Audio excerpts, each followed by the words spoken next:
Alors, j'ai été recrutée, si j'ose dire, sur la plage de Saint-Raphaël, où il y avait César, qui n'était pas le César qu'on a connu plus tard, qui était un inconnu, qui recherchait une Miss Provence. Et il est tombé sur moi. Je ne voulais pas. Tous mes amis qui étaient avec moi m'ont poussé à le faire. Bon, j'avais le physique pour. J'avais 22 ans, j'étais danseuse classique. Bon, j'étais faite au moule, je correspondais à ce qu'il recherchait. Il m'a persuadée et le soir, j'ai défilé avec les autres Miss, Miss Roumanie, Miss tout ça, mais habillée et tout. Bon, comme j'étais danseuse classique, si vous voulez, pour moi, c'était pas une corvée, je le faisais aisément. Et là, on m'a présentée comme Miss Provence. Et puis ça s'est arrêté là. Et la personne qui s'occupait des tournées des Miss, c'était Monsieur de Fontenay, le mari de la Madame Fontenay actuelle, qui m'a proposé de faire la tournée dans toute la France, tous les casinos de France, avec toutes les Miss. Mais moi, j'ai prévenu que je ne voulais pas concourir, que je voulais bien défiler, mais je ne voulais pas aller sur l'estrade pour être Miss France ou quoi, que ça ne m'intéressait pas, puisque j'avais un métier, j'étais danseuse, et à l'époque, les Miss, c'est pas très bien vu, donc il m'a dit non, mais je vous présente comme Miss Provence. Donc on est parti, on a fait le tour des casinos de France. Alors, au cours de la tournée des Miss, nous nous sommes trouvés à Palma de Majorque, où dans le casino où nous faisions l'exhibition des Miss, il y avait un barman sympathique qui, en parlant, nous a dit « Oh oui, moi, Paris, j'aimerais bien monter à Paris, trouver du travail.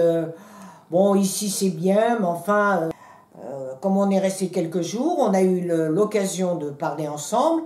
Et je lui ai dit « Écoute, moi, je connais une personne, puisque tu es barman, qui peut-être pourrait te donner un coup de main. Tu pourras aller la voir de ma part. » Et la tournée s'est terminée, je suis arrivée à Paris, et un jour, en sortant de chez Madame Perdry au Café d'Angleterre, je suis tombée sur Henri Leproux, au métro Richelieu-Drouot.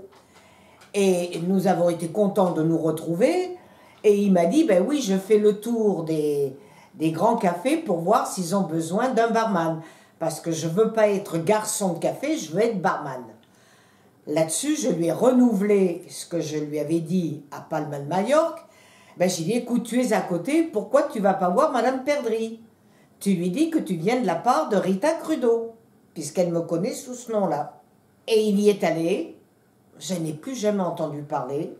Quand j'ai été invitée à l'inauguration du Golf Drouot, où justement il y avait eu une estrade pour les orchestres, pour les chanteurs, il y avait eu un bar d'aménagé où présidait Monsieur Henri Leproux, qui pratiquement a fait celui qui ne me connaissait pas, et j'ai été quand même surprise qu'il soit là et qu'il ne m'ait pas tenu au courant. Bon, je ne lui demandais pas de me dire merci, mais au moins de me tenir au courant.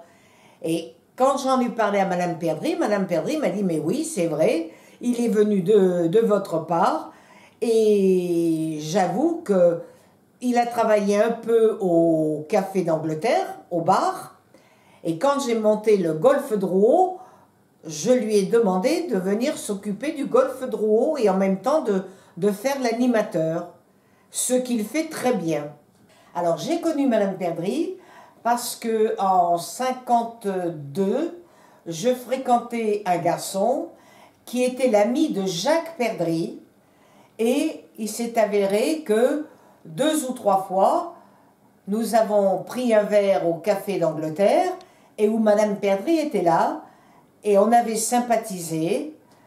Et écoutez, c'est très drôle parce que moi, j'étais pas libre, mais Jacques l'était, et elle aurait bien voulu, si vous voulez, que j'abandonne le compagnon que j'avais à l'époque pour son fils.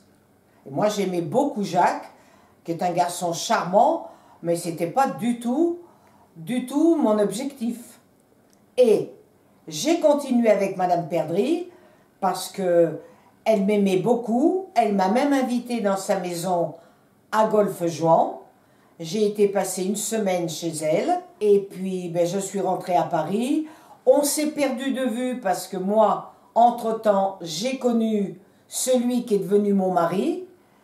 Et j'ai donc coupé un petit peu les ponts avec le compagnon que j'avais qui était ami avec Jacques, et avec Jacques particulièrement aussi, et que j'ai retrouvé une fois au métro Alésia, où il m'a dit que effectivement il était marié, qu'il avait je crois un garage rue de Châtillon, je crois, et puis voilà, et puis bon ben lui a fait sa vie, moi la mienne, et je suis heureuse qu'il ait pu rencontrer mon frère, parce que comme ça renoue une amitié, parce que j'étais quand même très amie avec lui à l'époque, et voilà, c'est tout, ça me fait plaisir d'avoir de ses nouvelles.